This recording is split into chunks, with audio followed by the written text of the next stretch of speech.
Hi, friends. It's me, Justin Robert Young. If you would like to see the Politics podcast continue, then please consider donating to patreon.com/JURY. That's patreon.com/JURY. If you are one of the generous donators who has come in at $3 a week, well, then you, my friend, have earned yourself 2 bonus episodes of this show per week. Yes, mini episodes on Monday and Friday are there for you, pal, if only you join us. Patreon.com/JURY is a must-have if you want to keep up to date on the midterm elections. Also, a free way that you can make sure that you know all the stories of the day with a few gifts and a few hot takes is by signing up for my free political newsletter. You can do so at freepoliticalnewsletter.com. Again, it's a free political newsletter, and you can find it at freepoliticalnewsletter.com. But enough of talking about how we support the show. What do you say we just do the damn thing? Politics, politics, politics, politics.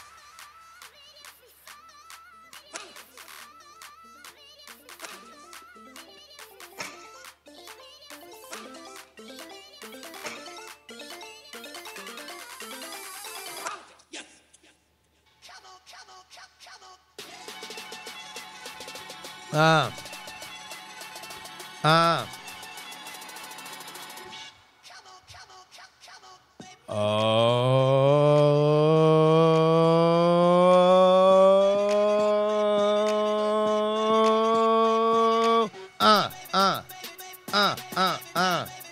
I'm having a good time, y'all. I'm having a great time, man. I'm having a blast. I am having an absolute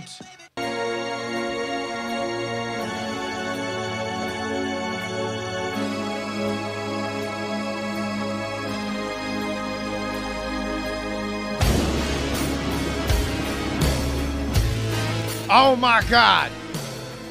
Oh my God.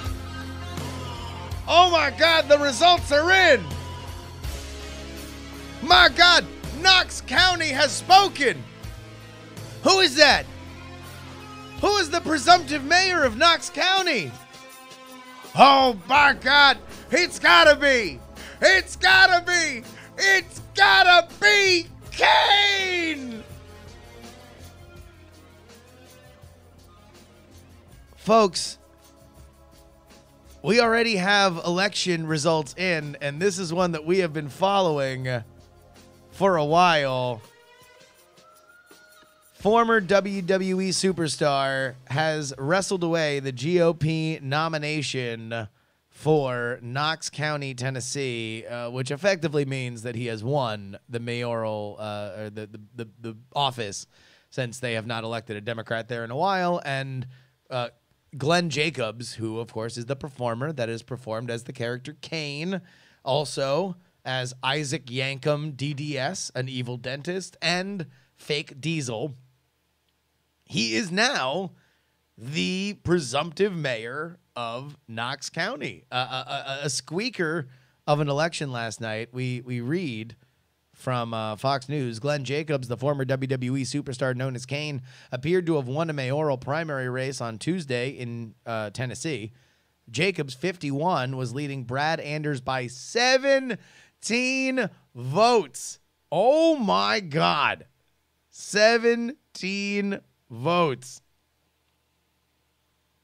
I think there is going to have to be some kind of a recount, but it is pretty wild. Jacobs led his closest competitor, Anders, 14,633 votes to 14,616, with 100% of the precincts reporting. The former professional wrestler declared victory in a tweet, thanking everybody who helped his campaign. Thanks to everybody who helped me win this historic victory, the people who cast the ballot for me, my great team, my wonderful volunteers. Looking forward to victory in the general election. That, of course, will happen a little bit later in the year. Guys, all right, everybody who's like, don't count your chickens, don't count your chickens. Like, number one, I'm not necessarily rooting for Kane. Well, no, I am rooting for Kane. Well, who am I kidding? I am absolutely rooting for Kane, not necessarily because of his politics, but because, I don't know, I've been watching him since I was 13 years old. I have, and also, I guess, in my mind, I don't live, spoiler alert, I do not live in Knox County, Tennessee. So I guess I am more apt to believe that they're that, you know, you can take a few chances when it comes to a mayor. I've lived in plenty of towns where I have not liked the mayor, and yet the town seems to move along fine. There are a lot of other things that can mitigate whether or not a town goes to shit beyond the mayor. So everybody's like, he's a Republican, he's a libertarian.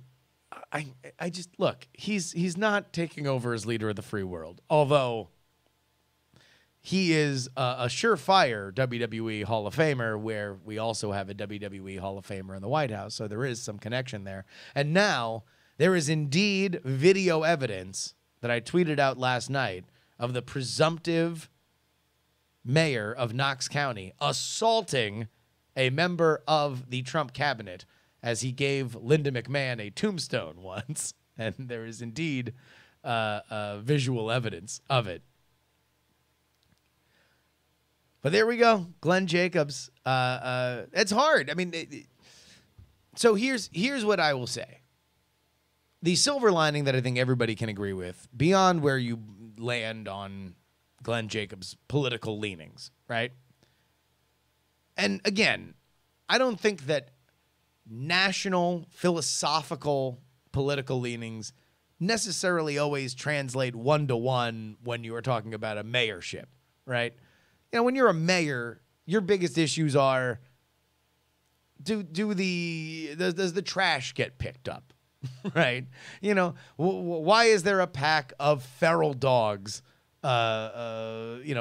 surrounding my house? This is the kind of stuff that the mayor decides. The mayor can affect.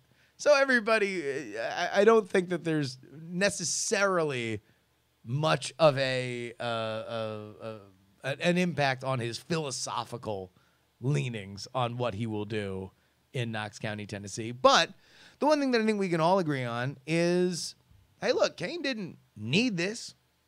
Glenn Jacobs has worked as a professional wrestler for a long time. He was even recently in a few high-profile spots. He, by all available accounts, has worked in the front office of the WWE for a very long time. He could have continued to do that. Didn't need to run for office and expose himself to ridicule and mocking for people who don't like professional wrestling. But he did. And apparently he connected enough with the voters to award him the office of the mayor. So, big shout out to Kane, Glenn Jacobs, Isaac Yankum, whatever you want to call him. He is Knox County's presumptive mayor. Welcome to the Politics Show. My name is Justin Robert Young. We got a ton to talk with you about. We have the Mueller go-round. We've got what is happening on the Korean Peninsula, which whoever you want to credit is kind of crazy. Then there's also the little reason that I have not seen mentioned a lot in the mainstream media that I believe is the actual reason why all of this is happening. And we're going to begin something that I hope to continue throughout this year, which is the dumbest commercial of the midterms. Because there is one thing that I love more than anything in the midterms, and that is the fact that untested, unworthy candidates are given budgets and make the silliest, craziest commercials of all time. And because there's only a few gigantic races to pay attention to, they wind up bubbling to the surface more than they do in the presidential election years. Because, like, you know, we're too busy freaking out about presidential commercials when the president people are running. But when it's people, and we will get to it, but a candidate for the governorship of Georgia, it's different. And by the way, feel free to tweet me Hall of Fame nominees for dumbest political commercials at Justin R. Young. I'm looking for all my Christine O'Donnells. I'm not a witches. I want all of them. I want all these. I want all the dumb midterm commercials. All right.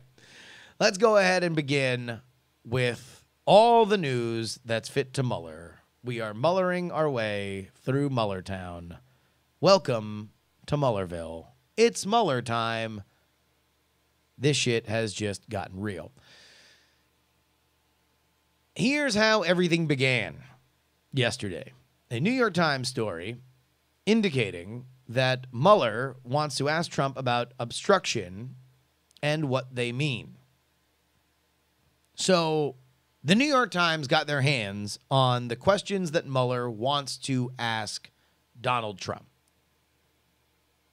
These questions, by and large, center around Michael Flynn, when Donald Trump might have known that they were that people in his organization had talked to people in Russia, what he knew about his son his son-in-law, Jared Kushner, trying to set up a back channel to Russia after the election, and a lot about James Comey, why he was fired, what Trump thought about him, stuff like that. This is where it starts.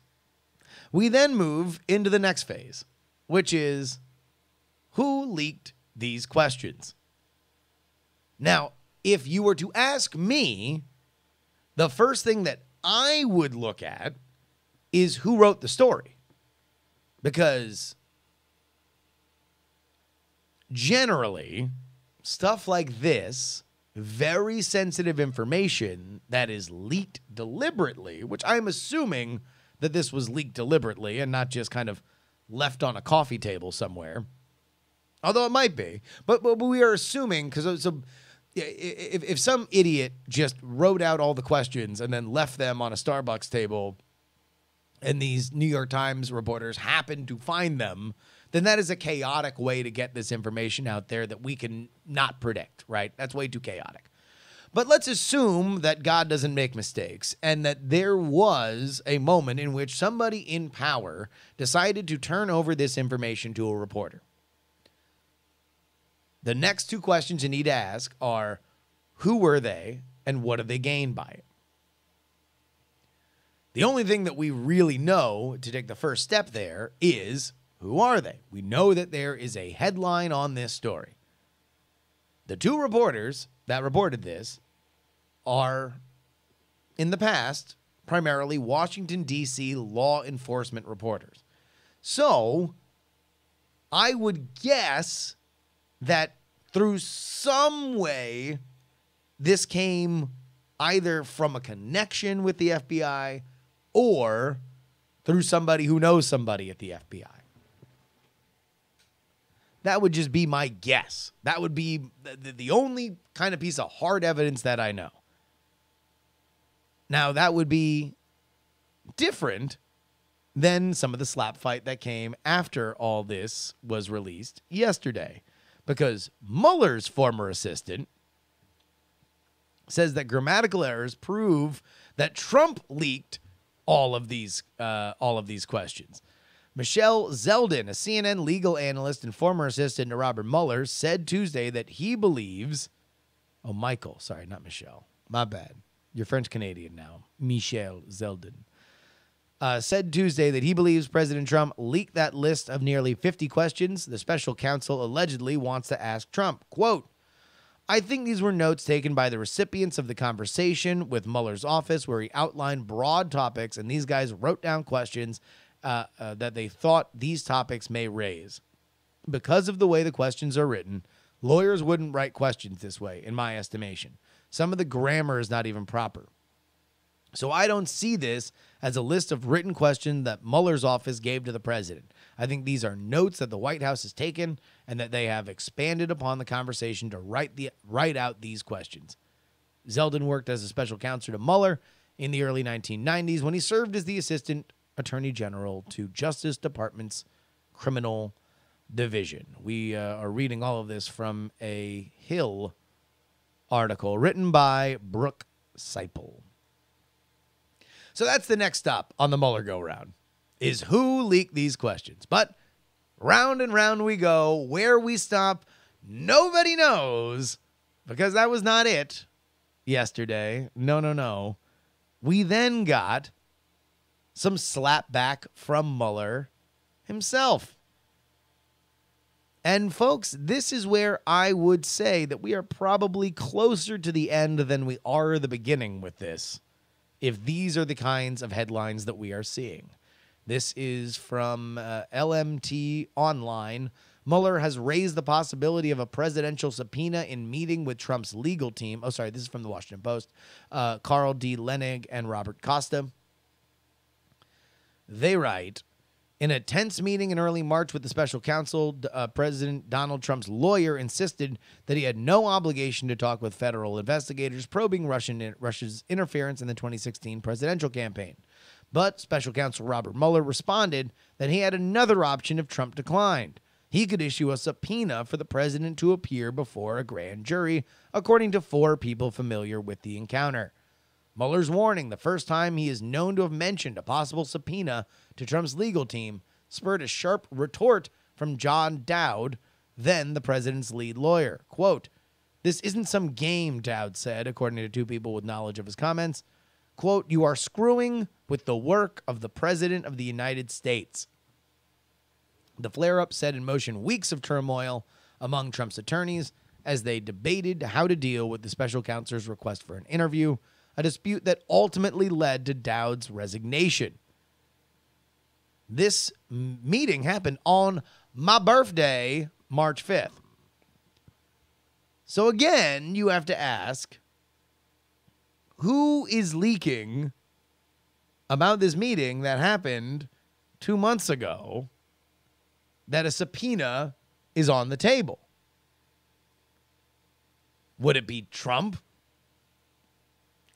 I don't necessarily think so. Right? Could be. After all, Bill Clinton's approval numbers went up the more that the public believed that he was being persecuted by the special prosecutor. So maybe they want to make Mueller seem as hostile and unhinged as possible. Or it could be Mueller turning up the heat and saying, hey, look, we have argued about this for 2 months. I'll make it public that I will subpoena you so it doesn't come out of nowhere. I'm going to test the water. And if people aren't freaking out that I might subpoena you, then guess what I'm going to do, homie? I'm going to subpoena your ass, and you're going to get in here and you're going to ask all these questions. Questions that were leaked. So, you might think, wait a minute. Is that sound the end of the Mueller go-round, going round and round? No, my friends.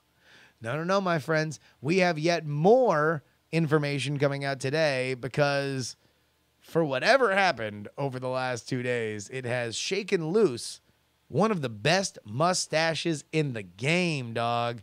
Yeah, you know who I'm talking about. Legendary baseball hitter. Just kidding. Ty Cobb. He is out as a member of Donald Trump's team. He is replaced by Clinton's impeachment lawyer, Emmett Flood. This is a CNN story. White House lawyer Ty Cobb is leaving his position, the administration said Wednesday, the latest official change to President Donald Trump's legal team as it adopts a more adversarial posture toward the special counsel's investigation. Cobb has been discussing his retirement for several weeks and let Chief of Staff John Kelly know that he'd be retiring at the end of May. White House Press Secretary Sarah Sanders said in a statement, I've done what I've come to do in terms of managing the White House response to the special counsel's request. I'm extremely grateful to the president and Chief Kelly for the opportunity to serve my country. A source familiar with Cobb's departure said that Emmett Flood, who represented then Bill Clinton during his impeachment process in the late 90s, is expected to join Trump's legal team at the White House. Now, for those of us who have read Fire and Fury, you will know that the one person who said that we should be acting like the Clintons immediately was Steve Bannon, now deposed chief strategist Steve Bannon. He believed that they needed to knock that off, that they needed to put a tight circle around anybody who was going to talk, that nobody should be talking publicly, that the president should not be referring to it at all. You let the special prosecutor do whatever they can do without any help of anybody open their mouth. Everybody gets on the exact same page. You have the law of omerta, and you wait out that storm no matter how vile it is. Because that's what the Clintons did. And the Clintons survived. In fact, like we said before, Bill's numbers went up the more that Ken Starr got all up in his shit. So, will Trump act more like the embattled Bill Clinton now that Bill Clinton's lawyer is there? History tells us not a fucking chance. Because it doesn't matter who rolls up in that dude's orbit. Trump is going to Trump.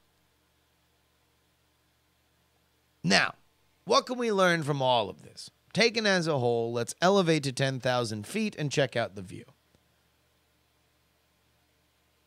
If the majority of those questions, as they were reported by the New York Times, is true, well, there's two things. Number one, we have to assume that we are seeing the majority of what Mueller actually wants to ask Donald Trump. If that's it, then a lot of this, number one, are issues that were created by Donald Trump not being more disciplined. Because there are many questions that begin in your interview or in your tweet. These were things that Donald Trump did not need to talk about and yet did anyway. These seem more about obstruction than they do about Russian collusion. And if through all of his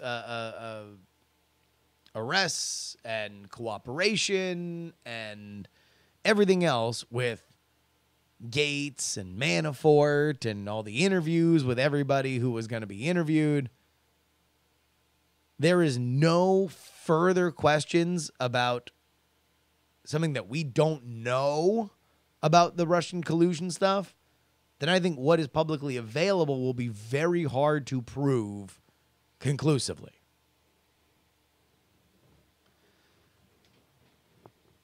The other element to focus on here is that we hopefully are closer to the end on this than we are the beginning. I think both sides would like to get to a conclusion.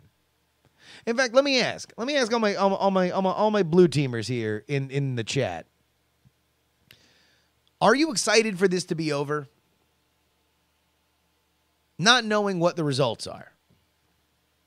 Are you excited to either have Donald Trump mortally wounded as a president, if not rung up on, moving him to the point where he would have to resign or be impeached? Also understanding that coin flip might come down on tails and Donald Trump is allowed to move forward. Like knowing that an ending might not go your way, are you still excited for the end of it? I think all the red teamers are ready for this to be done. All the red teamers are over it, right? But the blue teamers, people seem to be, to be into the idea that this, let's get to the end at some point, right? At some point, we should probably wrap this up. Duke7983 says, I'd like it to be over, but I feel that there is so much smoke here and they'll never find the fire that gets him impeached or anything meaningful. So I guess, but that's the thing. That's what I'm asking. Knowing that this might exonerate Donald Trump, are you still excited to get to the end of it? Because that's what I'm kind of asking. Is this process so laborious and has it taken so long? I mean, dude, we're into the midterm season right now. Primaries are happening. We know who's going to be running for these seats in November. We are entering into the spring and summer that will be the bulk of midterm campaigning. And we are still talking about stuff that happened before the presidential election. At some point, something's got to give, and this has got to get wrapped up.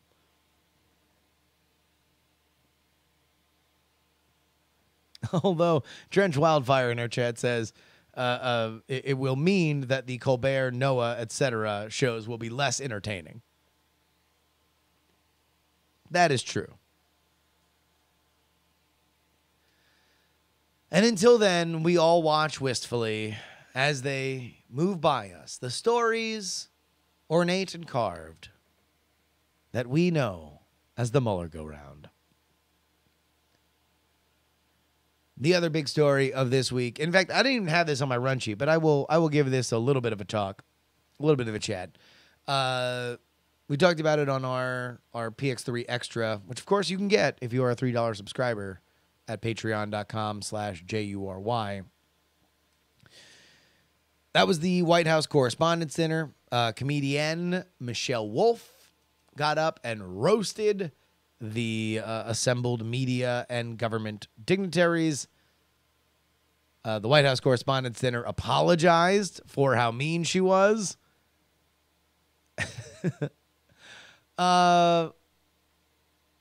Here's my POV on it. I think she did the only thing that she could do. I don't think that there was much more that she was able to do. Again, her job is to be mean to people in power. She's about to launch a new show on Netflix. So the only way that could go wrong is if she was too nice to everybody. She was not. She ensured that she would not be viewed as a bootlicker to those in power. Was she mean? Yes. Was she personal? Yes. My real question is not with Michelle Wolf, and hell, it's not even really with Sarah Huckabee Sanders or anybody else who bitched about it. My question is, like, what the fuck is that dinner for?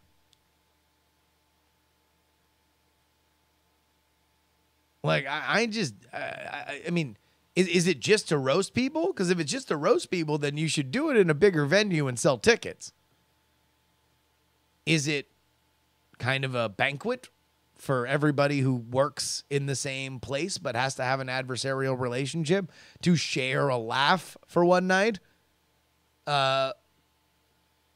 If that's the case, then I don't necessarily understand why you're getting somebody up there that's just going to fucking, obliterate everybody. So really, it's whoever hired her that, like, I don't have a problem with her, but it's like, you're bringing a Bengal tiger to a kid's party. What the fuck did you think was going to happen? At a certain, I don't blame the tiger. That tiger went tiger, to quote Chris Rock. And I don't blame everybody who loved it. Because, look, there is a catharsis in watching somebody just scimitar everybody's heads off with hilarious barbs. But for the rest of it, I don't know. And also, I also think that night is definitely just missing something without the president or the vice president kind of giving their rebuttal at the end. Like, that was, to me, prior to the comedians kind of becoming the stars of the show, that was always the star of the show. The star of the show was the president doing a little routine. And it was a fun, silly side of a regal office holder.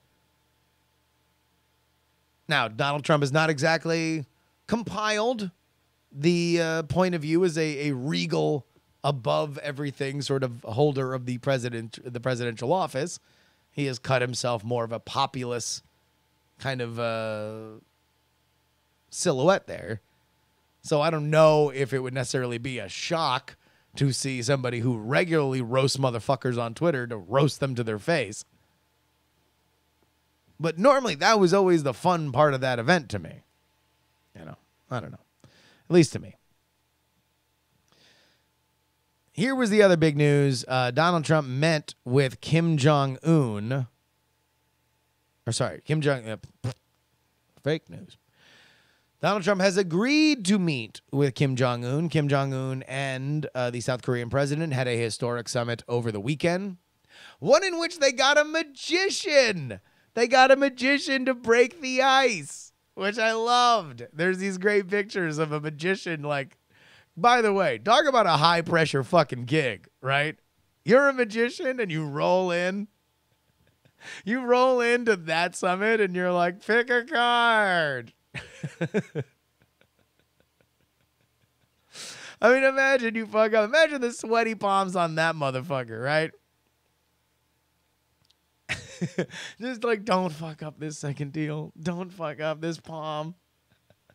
You are doing the most self-working tricks on the planet. There would be no bigger botch. Imagine peace on the Korean Peninsula is totally ruined because some a-hole magician fucked up his second deal. That would be the best. So here's the news. The historic meeting between President Trump and Kim Jong-un will happen at the demilitarized zone between North and South Korea. That is where the South Korean and North Korean president met over the weekend. This is a story from the Washington Post. North Korean leader Kim Jong-un has agreed to meet President Trump for a landmark summit on the border separating the Koreas after some prodding by the South Korean president, according to a report Tuesday. President Moon Jae-in met with Kim at the demilitarized zone in an event that was aired around the world last Friday, when the two leaders agreed to formally end the 68-year-old Korean War and work toward complete denuclearization of the peninsula. There is a, quote, strong possibility, unquote, that the meeting will be held at the venue in, I'm going to butcher this, Panmunjom. Panmunjom?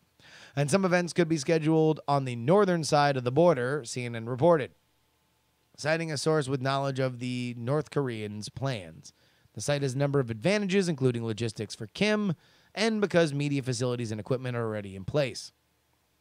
A spokesman for Moon backed the proposal, quote, we think Panmunjom is quite meaningful as a place to erode the divide and establish a new milestone for peace. Wouldn't Panmunjom be the most symbolic place? End quote. There are also quotes from the South Korean president suggesting that Donald Trump should win a Nobel Peace Prize. Those apparently, according to my chat, are debated. But look, we'll see. Now, despite Donald Trump's dragon energy, one might wonder exactly why is all this shit happening so fast? I mean,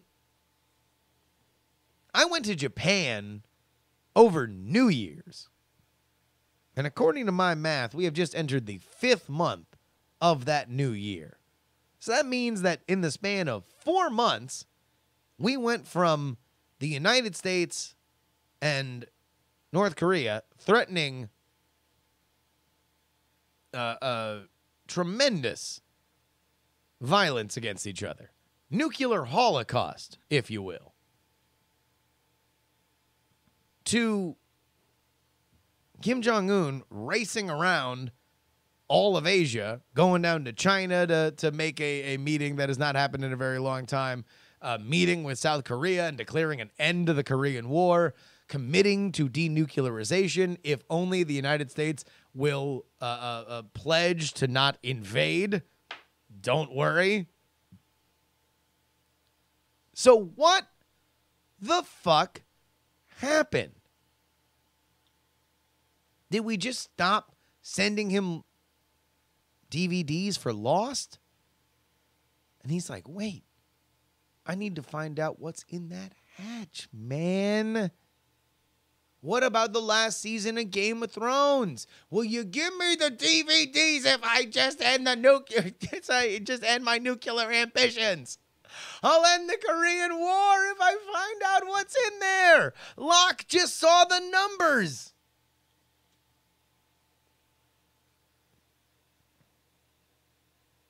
Well, this might give us a little bit of an idea here.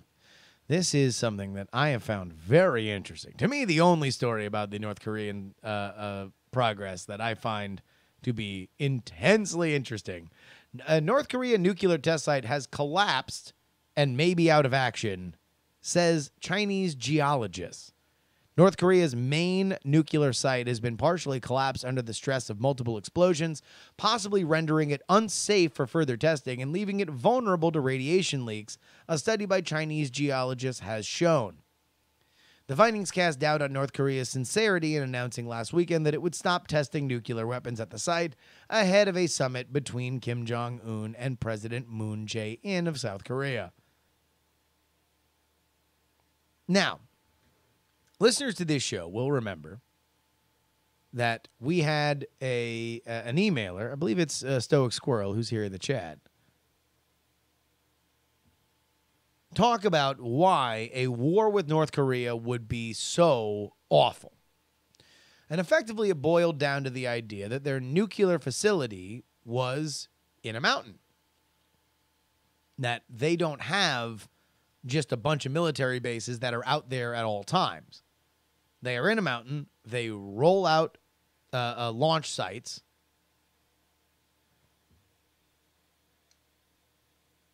Oh, sorry. Ninja Steve, not Stoic Squirrel. My bad.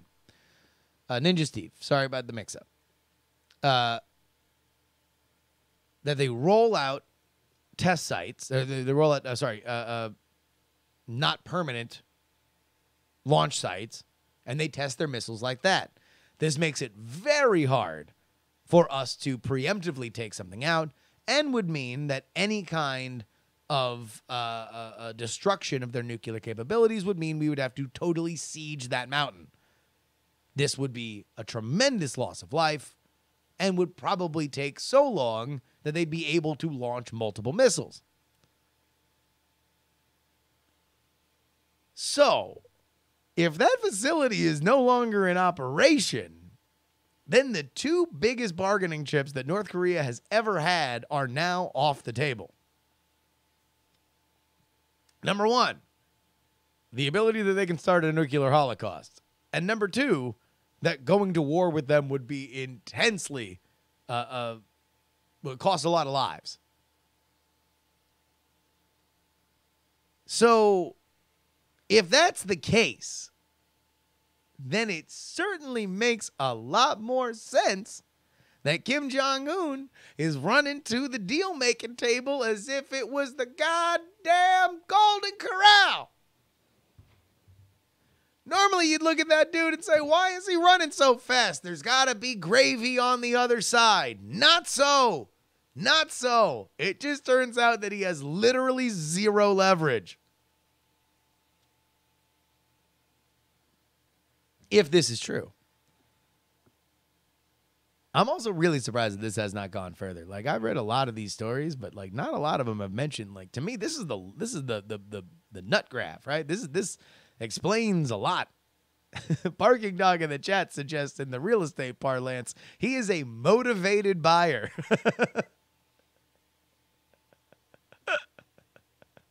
That is absolutely true. Without a doubt. That is totally true. All right. Let's go ahead and get into our... and then also on this, there's more information that suggests that a hydrogen bomb might have gone off in that facility. And that's what collapsed the mountain. Which, if that's the case, Oh, whoopsie doodle. That dude is definitely getting fired. You know, if you set off a hydrogen bomb inside of a nuclear facility, like, I'm sorry, dude. You got to get axed. That's a big fuck up by you. It's going to be a while. Let's get into this. This is something that I want to do a little bit more as we get into the midterms. I love midterm commercials. I think that they are always very, very, they have the tendency to be very silly. This one comes from Brian Kemp. Brian Kemp is a conservative businessman with a 4-point plan to put hardworking Georgians first. He's also the proud father of 3 teenage girls. And here's the thing. If you want to date one of his daughters, you better have respect for women and a healthy appreciation for the Second Amendment. So I'm going to play the audio for this. If you are only an audio listener, then this might lack a little something. But don't worry. I'll give you the context when it's over. I'm Brian Kemp. This is Jake, a young man interested in one of my daughters. Yes, sir. Jake asked why I was running for governor. I said 1, Cap government spending. 2, Take a chainsaw to regulations. 3, Make Georgia #1 for small business. and 2 things if you're gonna date one of my daughters. Respect, And a healthy appreciation for the Second Amendment, sir. we're gonna get along just fine. Brian Kemp for governor. In case you did not recognize that telltale click at the end of the commercial, audio listeners, that was a rifle. He does the entire commercial. It's a 2-shot of them in what looks to be his living room, festooned with weapons of all sorts. He has his rifle cracked, and I know I'm gonna fuck up one of these gun terms, and all the two-way people are gonna run up my ass. He has the rifle cracked, and as this scared, young, buttoned-up man is reciting this these talking points, let's go back to it. Respect, And a healthy appreciation for the Second Amendment, sir. Is it a shotgun, not a rifle? Oh, my God. Whatever. It's a fucking shotgun. God damn it, you gun people. All right, here we go. This is one more time. He locks it and points it at the kid. Sir. we're gonna get along just fine. Brian Kemp. And this kid, look at the face on this kid. He just looks right at the camera like, I don't know what's happening. I literally have no idea what the fuck is going on. We need to zoom in on this kid's face. This kid's face is just so funny to me. Here we go. We're gonna play through this last part of the commercial with just this kid's face on the screen. A healthy appreciation for the Second Amendment, sir. He just has this look. He just has this, what is going on? I'd like to imagine that this happened while, this isn't central casting. They didn't get an actor to play a dude who's going to take out his daughter. They literally, he was coming over for a date. They were going to go see Infinity War. And he's like, son, why don't you come on in here? I already got the cameras set up. Here are your lines. They're on the cue cards. I just want to see his face one more time. By the way, you can see all this on my YouTube channel, youtube.com/Justin Robert Young or justinryoung.tv. That's my Twitch channel. I'll probably put this up on my Instagram too. Second Amendment, sir. We're gonna get along just fine. Brian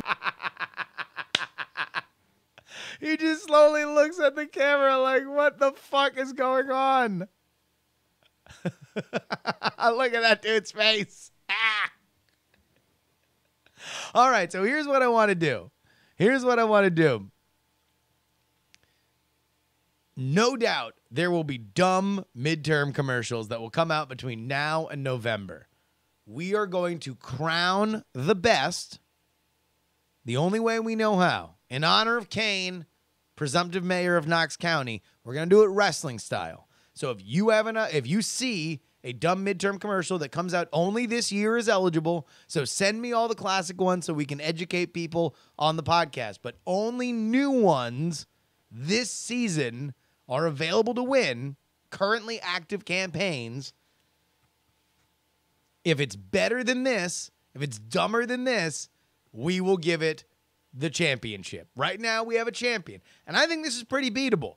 Only pointing a shotgun at a child, that's pretty beatable. But we are going to find out whether or not either this one can go the distance or if we have better competitors. That's what we're looking for. And also, now I'm looking forward to looking to see how well this guy is doing out here in Georgia. How tough sledding the Georgian the Georgia governor's race is. Because you never know, right? You know, you never know how things are going. I mean, just like out there in Missouri. Out there in Missouri, they got themselves a little Senate race on their hands. And if that's the case, then maybe, just maybe, it's time.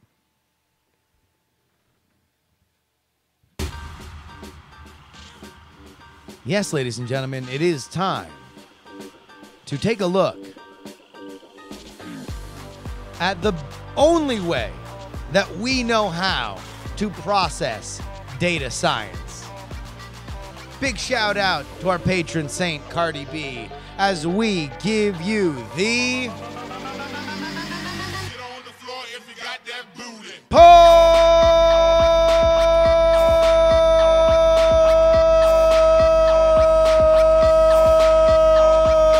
dance, dance, dance, dance, dance, dance. This is an Emerson poll from April 26th to April 29th with 600 likely voters. A margin of error of 4.2%. Coming in with 45% of the vote, he is the Republican. Let's give a big round of applause for Josh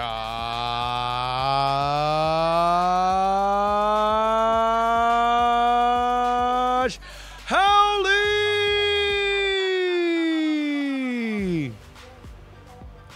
But the incumbent.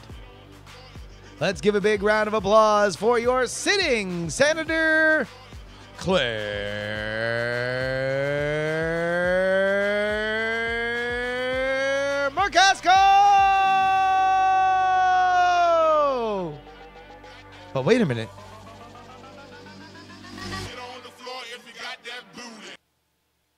She also has 45%.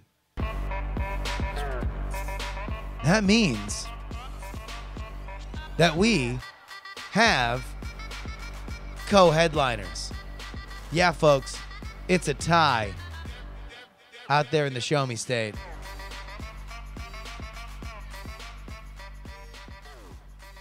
There is zero spread between these two candidates. Now, by the way, can we also point out exactly how lucky Claire McCaskill is and has been? Because Claire McCaskill got that seat because she ran against a guy. Apparently my pole dance lights are continuing to run whether or not I want them to stop. Claire McCaskill got into that seat because she ran against the dude, Ted Aiken, who I don't know if you're familiar with his hits, suggested that there was such a thing as legitimate rape. And that it was as he was familiar with the reproductive system, if a woman is a victim of legitimate rape, that a woman's body will not, will shut down and not be inseminated. And so, therefore, all women who have are pregnant because of rapes, well, maybe they weren't exactly rapes. This is abhorrent. This is horrifying. This is how Claire McCaskill is the senator of Missouri. Now, you might be thinking, Missouri? Wait a minute. Isn't that where we have been covering that the governor is currently under siege because he might have gotten himself into some sexual assaulty waters? One of the most vibrant claims are that he bound a woman that he was having an affair with and took blackmail naked photos? Yes. Yes, it is that same Missouri where this is happening. Claire McCaskill has had the most effective Republican strategy out of anybody in the nation. She has just been helped tremendously by the Missouri GOP. Now, we will see exactly how much this Eric Crichton stuff winds up affecting this election by the time that we get to November. But the fact that a Republican tipping state has her 45-45 tied, and she is leading by a hair in the Real Clear Politics average, well, tell you what, she should make sure that she does her donating to the grand old party. Let's go ahead and get into But Your Emails. This is where you can email the show. Go ahead and send us a little note, theyoungamerican@gmail.com. Again, theyoungamerican@gmail.com. Our first email comes in from Zach. He writes, a Rock Booker 2020 ticket. You know that it's true. Well, hell, we did begin talking about Kane and his successful primary for the mayorship of Knox County. This is Dwayne "The Rock" Johnson a couple days ago, wishing a happy birthday to Cory Booker, his good bud and senator. What a life of positive impact you've led. So there we go. If you smell what The Rock is cooking, Cory Booker, presumptive Democratic 2020 nominee, is in the people's champions corner. Ken writes, ironically, you mispronounced Young Street on the Jury podcast. We were talking about somebody who was on the same street as the horrifying events last week. I called it Young. It's Young Street. So I'm guessing that your knowledge of Canada is well about as good as most Americans. But let me pitch in and teach you about the Ontario elections that are happening this June. On the left, we have Kathleen Wynne, the incumbent. She's pretty unpopular at the moment, except within liberal Toronto, where she's merely tolerated. And the help of the liberal premier before her, they've made hydro and other luxuries pretty unaffordable. The Auditor General, our province's accountant, just came out with a report that $7 billion in debt, Wynne was reporting, was actually more like $12 billion, and that's a lot of loonies. On the right, we have Doug Ford. Wait. Doug Ford? Doug Ford? Yeah. Remember Toronto's crack-smoking mayor from a few years back? He even made the U.S. news. Indeed, I do. Well, this is his brother. And like his late brother, he tries, often unsuccessfully, to keep the focuses on taxes and the economy. I'm guessing it's pretty good strategy considering our current situation. Wynne frequently compares him to Trump. I'm not sure how he'll do with the all-important Toronto vote, since his brother was so controversial. But in the middle, we have Andrea Horwath. The third party is quite the contender this time because the other two candidates are so unpopular. It'll be a pretty big win for the NDP if they can pull it off. So there we go. Your Canadian Minute, thanks to Ken. Big shout out to Ontario. And Aaron finally writes, hey, jury, I'm from Kansas, and I can vouch that Mike Pompeo is a religious zealot and a hawk and a birther and a conspiracy theorist and a bunch of other things that make him unqualified to be in Washington, much less as Secretary of State. But his name is pronounced Mike Pompeo, not Mike Pompeo. Well, all right, whatever. You and Ken can go suck it on Young Street. So wait, he was the head of the CIA, though, right? Pompeo. So wait, we're okay with this dude being the head of the CIA, but not Secretary of State? Like, if anything, I think the Secretary of State in the Trump White House is a more marginalized position than the CIA. Like, I don't know. No matter what, nothing is getting done in this administration if Donald Trump doesn't say it's getting done. So I don't necessarily mind him being in there. He's not going to be the first crazy motherfucker to be in there, and he won't be the last. All right, everybody. Go ahead and write into me, theyoungamerican@gmail.com. I want great midterm commercials. I want to know what you guys thought about everything else that we talked about here, including the Mueller go-round. I want to know if blue teamers, write into me. Let me know whether or not you are excited for this thing to be over, whether or not it comes out in your favor. theyoungamerican@gmail.com. A reminder that music has been provided by Valesco and Trop Killers. You can follow me at Justin R. Young everywhere. Download archived episodes of this show at bonerwars.com. Do me a favor. If you are not already signed up for freepoliticalnewsletter.com, then get on that freepoliticalnewsletter.com bandwagon. We're barreling towards some milestones. I don't want to mention them just yet, but come on. Get on the train, baby. freepoliticalnewsletter.com. And if you're signed up for the freepoliticalnewsletter.com, then go ahead and share it with a person. Let somebody who might be interested in a morning email that gives you 5 of the best stories that you're going to want to know about, along with some hot takes and some gifts, is something that you need to gift them. And the best thing is you can gift it to them for free at freepoliticalnewsletter.com. Big shout out to all of our Patreon supporters. Again, patreon.com/JURY. At $3 a week, you get 2 extra bonus episodes. That's 3 episodes a week for $3 a week. Ooh, it is so goddamn good.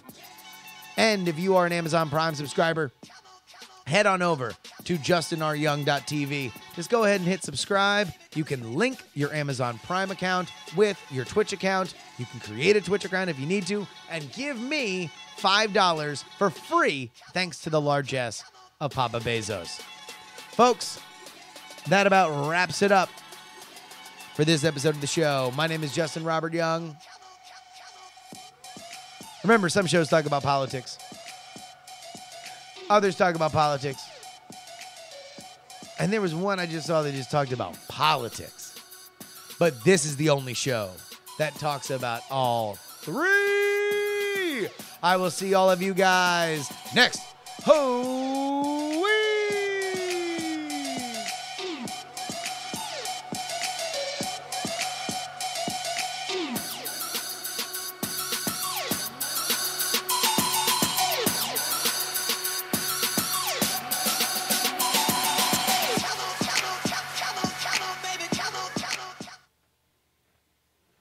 Diamond Club hopes you have enjoyed this program.